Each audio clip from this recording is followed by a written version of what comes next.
Alright, welcome to day one of the Kettlebell Primer series. So, first off, we're going to start with the hip hinge, or it's called the deadlift. So it's kind of either one. I'm going to show you without the kettlebell first, and I'm going to show you just the premise of what we're going to do with that hip hinge. So with this, we want to make sure our hips are going to be pushed back as we're going into this movement. The next part of this is our back. Our back wants to be nice and flat. So you're going to hip hinge back stays nice and flat, and then at the top, you're kind of pulling your hips up. So you're really pushing them forwards by squeezing your glutes. So I'll demonstrate that again without any weight.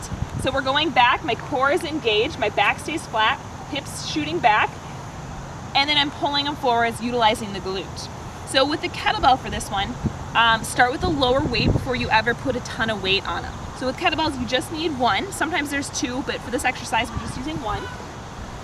You're gonna start the kettlebell a little bit in front of you. You're gonna grab onto it with both hands.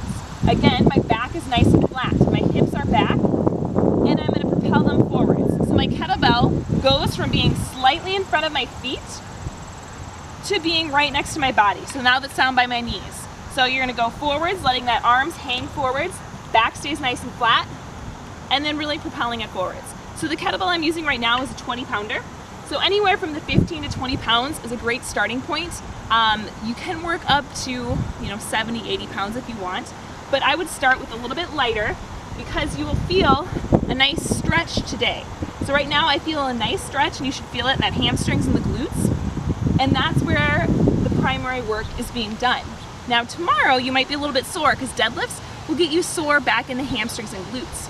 If you feel it in the low back, reset your posture, because we do not want to feel this in the low back, and this is one of the common complaints with deadlifts. So making sure that back stays flat and not this. So do you see how I rounded? We don't want that. We want shoulders back. Core is engaged to keep that back flat, and then that low back is protected the entire time. So that's the main thing with this one, is not letting ourselves round forward, keeping that core engaged to really utilize all of your core. All right, so that is it for the hip hinge / deadlift for day one.